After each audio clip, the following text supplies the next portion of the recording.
You're watching the legal breakdown. So, Glenn, this is something that's really been bothering me. Part of Trump's attorney's plea deals in the Fulton County case were apology letters. Now, I'm sure by now most people have seen these letters. Sidney Powell in her letter wrote, "I apologize for my actions in connection with the events in Coffee County." Kenneth Chesebro wrote, "I apologize to the citizens of the state of Georgia and of Fulton County for my involvement in count 15 of the indictment." So I don't think I'm alone in feeling like those letters were wholly inadequate, especially as grounds to avoid prosecution for helping overturn a presidential election. Do you think the court got played with these letters here? I think these letters represent a disrespectful joke to the voters and the people of Georgia. Now, I will say, as a former career prosecutor, I am not a fan of coerced apology letters. You really can't coerce remorse out of Yeah. somebody. Genuine remorse is actually so important.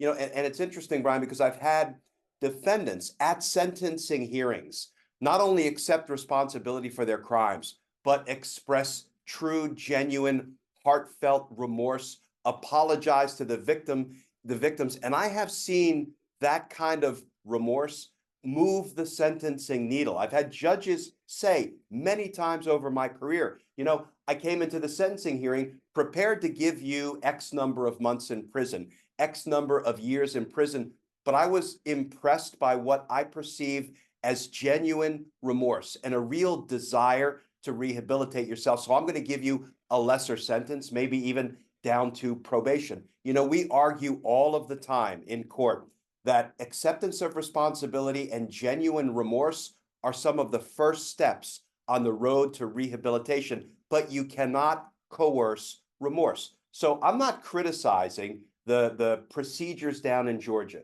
District Attorney Fani Willis has said, as part of her cases, she believes it's valuable. It's in the interests of the people, the constituents that she represents, to have defendants apologize for their crimes.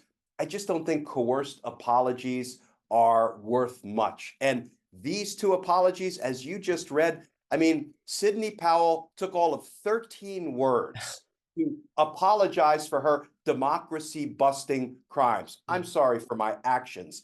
And, Kenneth Chesebro, at least he mustered 23 words, but you Yeah. have to love the antiseptic recitation of his apology. He said, yeah, I'm sorry for what I did in count 15 Right. of the indictment. It just oozes sincerity, doesn't? I mean, the remorse just jumps off the page. And mind you, these pages were like out of a fifth grade notebook, lined pages. They were like scribbles or doodles. As you can tell, Brian, I'm not a big fan of these apologies.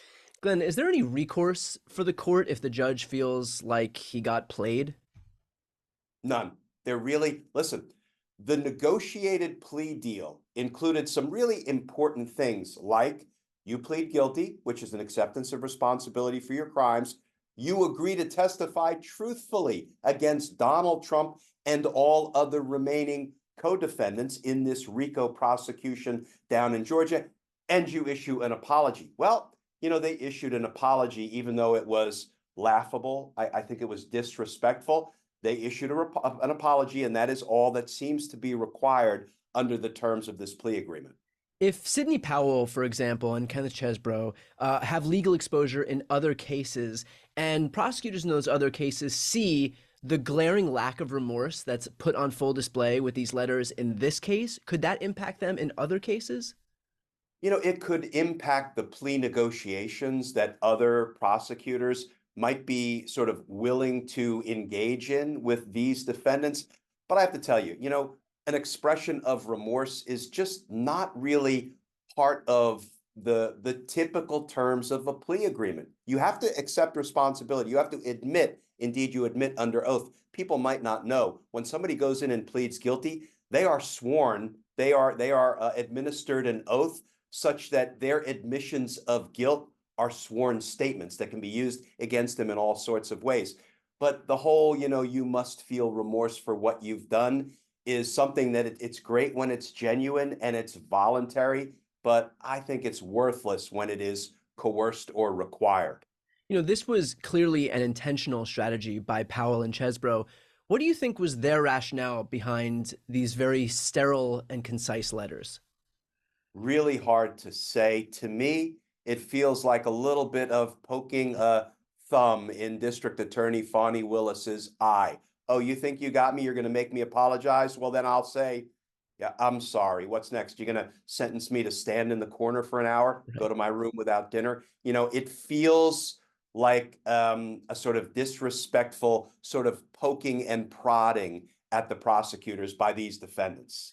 Glenn, doesn't the prospect of an apology letter make a mockery of the legal system anyway? Like, even in small crimes, anyone can write that they're sorry. It doesn't mean anything. It's not an adequate deterrent, and it's not an adequate punishment. I embrace apology letters. I embrace genuine expressions of remorse by defendants because, frankly, in a sense, I was rooting for every single defendant I prosecuted to do better, to move forward in their lives, to learn from their mistakes, to rehabilitate themselves or take advantage of whatever rehabilitation programs might be made available to them. I wanted them to succeed. The last thing I want is for somebody to re-enter the community and reoffend. Bad for the person who reoffends because now they're likely to find themselves back in the criminal justice system. Certainly bad for the new victim if the new offense is a violent crime, for example. And it's bad for the taxpayers because now we are paying more to run that person through the system again. So genuine expressions of remorse, I think, are terrific. I think they're desirable and they're important and they're valuable. That's why I never once in 30 years, Brian, in the many cases I handled, required somebody to apologize or show remorse. Okay, but at the end of the day, I mean, these really, to your earlier point, aren't the whole ball game. I mean, this was just some small kind of throwaway, kind of gimme as part of their broader agreement, which more importantly included information about the big fish in this case, and that's Donald Trump.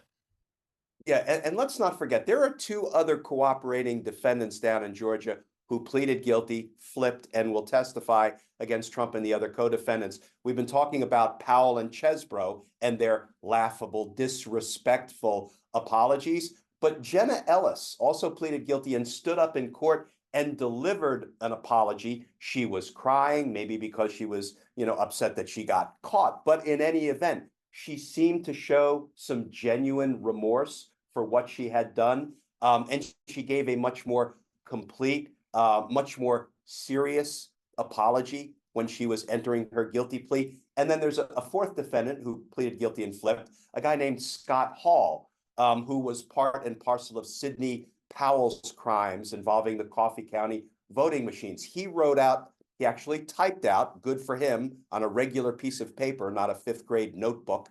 He actually typed out his apology letter, and it is much more complete than the Powell or Chesebro letters. Now, he also hedges his bets a little bit, but at the end of the day, he seemed to show some genuine remorse and a genuine acceptance of responsibility for his crimes. So listen, Fani Willis believes these are valuable in the way she goes about prosecuting in Georgia, and I'm kind of loath to second guess that. Right, I would completely agree. Something tells me that Fani Willis knows what she's doing down in Fulton County. Glenn, let's end with this. As far as that case is concerned, where are we at right now? We are waiting to see whether the August 5th trial date that has been proposed by District Attorney Willis is actually set by Judge McAfee. And if it is, which of the remaining 15 RICO co-defendants will be part of that August 5 trial? There's been some back and forth. And the last I think we've heard reported out about a possible trial date, it was District Attorney Fani Willis suggesting August 5th. But then there was some reporting indicating that Willis told the Judge McAfee, but take your time in setting this trial date because we are still involved in plea negotiations. So it may be that more people plead guilty, flip, agree to cooperate, and that would winnow down the numbers of the remaining co-defendants who would have to go to trial either on August 5th or sometime in the future. Okay, and obviously we'll stay on top of that as soon as we have any updates, irrespective of the lame apology letters that we're getting from certain Trump attorneys who've decided to cooperate. So for those watching, if you want to follow along with this case and the other prosecutions that Trump is contending with right now, definitely make sure to subscribe. The links are right here on the screen. I'm Brian Tyler Cohen. And I'm Glenn Kirshner. You're watching The Legal Breakdown.